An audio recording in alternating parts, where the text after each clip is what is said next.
உலக தமிழர்களுக்கு வணக்கம். நான் உங்கள் வெங்கிரத்னம். இது கிட்டத்தட்ட நேயர் விருப்பம் தான். நேயர்கள் கமெண்ட்ல கேட்ட பல விஷயங்களை தான் நாம பேச போறோம். அதுக்கு முன்னாடி இந்த போட்டோவை பாருங்க. இந்த போட்டோல இருக்கிற அம்மணி கழக மகளிர் அணி. எந்த கழகம்?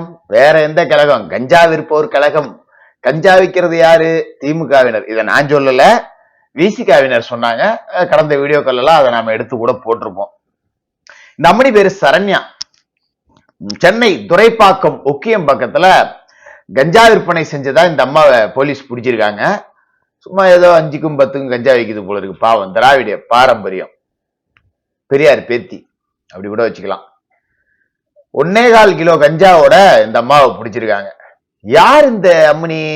என்னடா கஞ்சா விக்குது, ஒரு லேடி கஞ்சா விக்குது அப்படின்னா கண்டிப்பா திமுகவுக்கும் அதுக்கும் தொடர்பு இல்லாம இருக்காது. ஏன்னா இங்க கஞ்சா விக்கிற லைசன்ஸ் திமுகவுக்கு தான் கொடுக்கப்பட்டிருக்கு அப்படிங்கிற மாதிரி ஏகப்பட்ட பேர் கஞ்சா வித்திட்டு இருக்கானுங்க. புள்ளிங்க நல்லா டோப்பை இழுத்து விட்டு வீணா போனவனுங்க இருக்கானுங்கல்ல, மக்கள் இசை அப்படின்னு தனியா இப்ப கிளம்பி இருக்கானுங்க. கானா பாட்டுன்னு சொல்லிட்டு அவன பாட்டை புறம் பாத்தீங்கன்னா டோப்பு, கிஸ்ஸா, மயிறு இப்படிதான் இருக்கும். அதெல்லாம் கேட்டுக்கிட்டு இவனுங்க பாட்டு கஞ்சாவை போட்டு கொத்தின்னு கிடந்தானுங்க. பார்த்தோம்ல. இந்த அம்மா யாருன்னு போட்டோவை பாத்தீங்களா?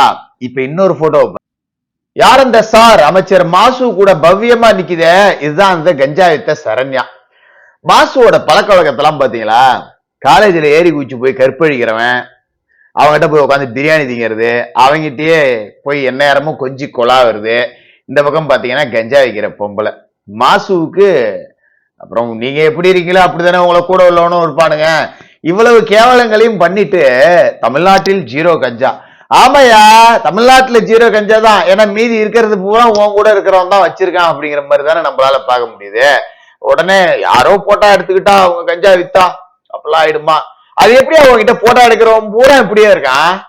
முதலமைச்சர் கூட போட்டோ எடுக்கிறவன் சூழோ எப்படின்னு கிடத்துறான். ஜாபர் சாதிக்கு கள்ளக்குறிச்சியில கண்ணுக்குட்டின்னு ஒருத்தன் கள்ள சாராயம் வித்து கொல்றான். இன்னொன்னு காலேஜ்ல ஏறி குச்சி போய் பாலியல் வன்கொடுமை செய்யுது. இப்போ ஒண்ணு கஞ்சா வித்து மாட்டிருக்கு.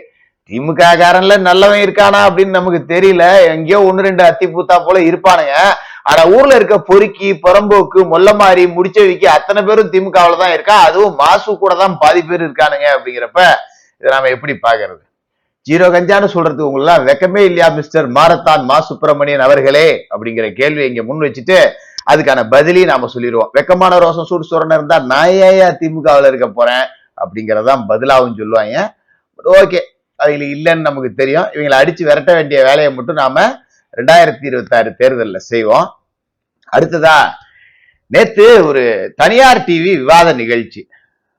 அங்கங்க பத்திரிகையாளர் வேஷம் போட்டுக்கிட்டு போற நம்ம 200 ரூபாய் எடுப்பு சோறு அண்டா செந்திலுக்கு செருப்படி உழுந்துருக்கு. அதாவது விவாத மேடையில. இவனுக்கு என்ன பிரச்சனை அப்படின்னா, உலகத்துல எங்கேயாவது எது நடந்தாலும் இவன் கண்டுக்க மாட்டான். அதே நேரத்துல பிஜேபி ஆட்சி செய்யக்கூடிய மாநிலத்துல ஏதாவது மணிப்பூரை பார், உத்தரப்பிரதேசத்தை பார் அப்படின்னு கிளம்பிடுவான். இவன் கால் மாட்டுல கொலையே நடந்தாலும் சரி, யாரோ ஒருத்தர் கொலை பண்ணிக்கிறதுக்கு முதலமைச்சர் எந்த விதத்துல பொறுப்பேற்பார்? முத்துவேல் கருணாநிதி ஸ்டாலின் உலகத்திலேயே சிறந்த ஆட்சியை கொடுக்கிறார். இந்த சங்கி பயிலுக இப்படிதான் செய்வானுங்க. இவனுங்க எனக்கு கெட்ட வார்த்தை வந்துடும். என்கிட்டலாம் என்ன மாதிரி ஆளுகிட்ட எல்லாம் செந்தில் விவாதத்துல மாட்டணும், பருப்பு கடைஞ்சிருவான் உட்கார வச்சு. எடுத்துருவா, நீ எத்தனை துண்டு சீட்டு வேணாலும் பாத்துருவா அப்படின்னு சொல்லிட்டு. அது என்னமோ தெரியல, நம்மள மாதிரி ஆளுட்டு சிக்க மாட்டேங்கிறாங்க. நம்ம எங்கேயாவது விவாதத்துக்கு போனா நம்மள்ட்ட வர்றது எல்லாம் வாய் சத்ததான் வருது. அதுங்களை போய் அடிச்சு என்னடா பண்றது அப்படின்னு சொல்லிட்டு நம்ம தரப்பு விளக்கத்தை கொடுத்துட்டு வெளியில வந்துடுறோம். வர்றது பூராமே அப்படியே மட்டும் செந்தில், இந்த முக்தாரு, திமுகவுல யார் பெரிய ஆள், தமிழன் பிரசன்னா நாங்க அப்படிலாம் சிக்கிறவங்களாம் என்கிட்ட சிக்கிறான்னா செதைச்சு விட்டுருவேன் வச்சு. மாட்ட மாட்டேங்கிறானுங்க. பார்ப்போம், அதுக்கான நாளும் வரும். சும்மா சரவெடியா வச்சு செஞ்சிரும், அதுல மாற்று கருத்து இல்ல. இப்படி இந்த அண்டா விவாதத்துக்கு போன இடத்துல பிஜேபியை சேர்ந்த SG சூர்யா விவாதத்துல கலந்துக்கிறாரு. போட்டு போலன்னு பொழக்கிறாங்க. ஏற்கனவே அண்டா போட்டு விவாதம் பண்ண இடத்தெல்லாம் போட்டு டிவிக்கு இறங்க வேற உள்ள புந்து அடி கிளின்னு கிழிச்சாங்களா. அண்டாவால பதில் சொல்ல முடியல. என்னடா அது ஸ்டேஜுக்கு கீழே நின்றுட்டு காரி துப்புறானுங்களே அப்படின்னு சொல்லிட்டு. இப்ப இந்த வாட்டி அண்டா என்ன பண்ணிருச்சு, போன வாட்டி அவமானம் ஆயிடுச்சாமா. அதனால இந்த வாட்டி போகும்போதே எப்படியாவது அடியாலாம் செட் பண்ணணும் அப்படிங்கிற எய்ம்ல போயிருக்காப்புல. நிறைய போயிட்டு எடுத்து பார்த்தா SG சூர்யா கேட்ட கேள்விக்கு இவரால் பதில் சொல்ல முடியல. உடனே பாதியில கிளம்பிட்டாங்க. புறமுதுகிட்டு ஓடினான் அண்டா அப்படின்னு வேணா தலைப்பு வச்சுக்கலாம். இவன் வெளியில வந்துட்டு என்ன பண்ணிட்டான், அசிங்க போட்டுட்டாராமா. வாங்கி திங்கிற 200 ரூபாய்க்கு எங்க அடிபட்டாலும் பட்டுதான் ஆகணும். குலைச்சுக்கிட்டே இருந்தீங்கன்னா எல்லாருமா குலைக்கிறவனை பார்த்து பயந்துட்டு இருப்பான். ஒருத்தனாவது கல்ல ஓட்டு அடிப்பானா அடிக்க மாட்டானா?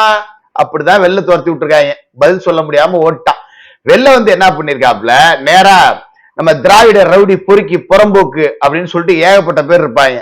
இதுல நீங்க தலைநகர் சென்னையில எடுத்துக்கிட்டீங்கன்னா மிஸ்டர் பேட்டர் ரவுடி சேகர் பாபு எடுத்துக்கிட்டீங்கன்னா போதும். இந்த சவுக்கு சங்கர் வீட்டுல போய் மலவாளியை ஊத்துனது செல்வ பெருந்தையோட சேர்ந்து தன்ராஜ் பேசுனதெல்லாம் நீங்க கேட்டிருப்பீங்க. அதே மாதிரி சவுக்கு உள்ள இருக்கிறப்ப பெண்களை அவதூறா பண்ணிட்டாருன்னு சொல்லி போராட்டம் நடத்தினது, அந்த பொம்பளைகளை கூப்பிட்டு கேட்டா எது கூப்பிட்டாங்கலாம் எனக்கு தெரியாப்பா, காசு கொடுக்குறேன்னு சொன்னாங்க வந்தோம். இந்த மாதிரி ரவுடிசம் பண்ணக்கூடியதுல கரை கண்டவர் சேகர் பாபு. உடனே சேகர் பாபுக்கு அண்டா போன் பண்ணவும் சேகர் பாபு ரவுடி பயல்களை அனுப்பிச்சிட்டாப்ல. அங்கதான் திமுக ரவுடிகளுக்கு பஞ்சம் கிடையாது. அனுப்பிச்சு விட்டதும் நைட்டு வெளியில வந்த விவாதம் முடிஞ்சு வெளியில வந்த எஸ்ஜி சூர்யா உள்ளிட்ட பிஜேபியினரை கரண்ட் ஆஃப் பண்ணிட்டு அடிச்சிருக்காங்க. அது எப்படி கரண்ட் இவங்க சொன்ன உடனே கரெக்டா அந்த பர்டிகுலர் இடத்துல 10 நிமிஷம் நிக்குது. கரண்ட்டை நிறுத்தி வச்சுட்டு காவல்துறையினரை நீங்க போங்க நாங்க பாத்துக்கிறோம்னு சொல்லிட்டு செம்மையா அடிச்சிருக்காங்க. அவங்க எல்லாம் போய் சிகிச்சையில இருக்காங்க. 2 பக்கமும் கம்ப்ளைண்ட் கொடுக்கப்பட்டிருக்கு. பட் ஒன்னும் நடவடிக்கை எடுக்கப்படாது. நமக்கு தெரியும் சவுக்கு சங்கர் வீட்டுல மலவாளியை கொண்டு போய் ஊத்தன ஒருத்தன் முதலமைச்சர் கூட உட்காந்து காப்பி சாப்பிட்டுக்கிட்டு இருக்கான். அவனையே பிடிக்க துப்பு இல்லை. இன்னைய வரைக்கும் அவனுக்கு பிடிக்க துப்பு இல்லை. அவன் ஜாலியா சுத்திட்டு இருக்கான். பேஸ்புக்ல லைவ் போட்டுட்டு போய் சவுக்கு சங்கர் வீட்டுல இவ்வளத்தையும் செய்யறாங்க. எல்லாத்தையும் போலீஸ் வேடிக்கை தான் பாத்துக்கிட்டு. அப்ப இதுல என்ன தெரியுமா பண்ணுவாங்க, விட்டுட்டு தான் போவாங்க.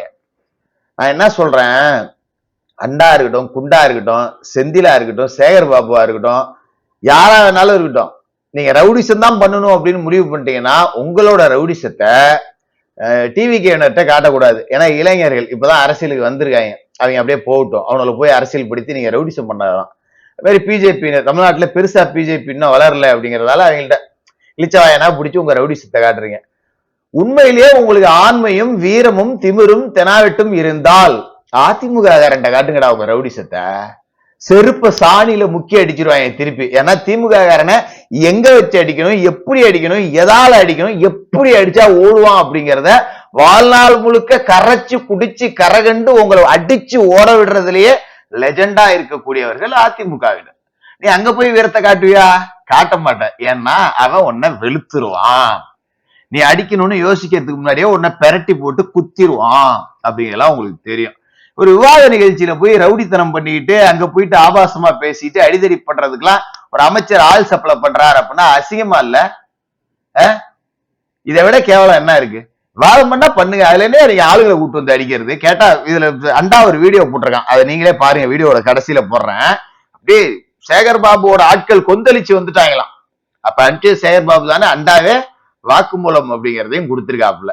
இதெல்லாம் எவ்வளவு கேவலம் பாத்துங்க. இளிச்சவன் என்ன பிடிச்சி அடிச்சுக்கிட்டே இருப்பாங்க. அதனாலதான் இவங்க ஆட்சிக்கு வரவே கூடாதுங்கிறது. ஆட்சிக்கு வந்துட்டா இவனுங்களுக்கு தமிழ்நாடு தன்னோட அப்ப விட்டு சொத்து அப்படிங்கிற ஒரு எண்ணம், அதை விடக்கூடாதுங்கிறதாலதான் வர்ற தேர்தல்ல வேற இருக்கணும். அடுத்து தேமுதிகவோட மாநாடை பத்தி நேற்று பேச சொல்லியிருந்தாங்க நிறைய பேரு. பட் அதுல ஒண்ணும் இல்ல, கீழே போட்டுரு அப்படிங்கிற மாதிரிதான் அந்த மாநாடு. முக்கிய அறிவிப்பு, கூட்டணி அறிவிப்புன்னு முன்னாடியே சொல்லியிருந்தாங்க. பட் அறிவிக்கப்படல. என்னன்னா, நான் பெருசா தேமுதிக விமர்சிக்க மாட்டேன்.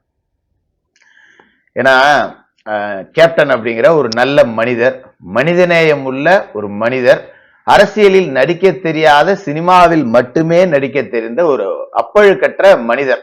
அதனால அந்த கட்சியை நாம பெருசா விமர்சனம் பண்றது இல்ல. பட் பிரேமலதா இத்தனை நாளா, இத்தனை ஆண்டுகளா அந்த கேப்டன் சேர்த்து வச்சிருந்த பேரை எல்லாத்தையும் சேர்த்து கெடுத்துட்டு போயிடும் போல இருக்கு.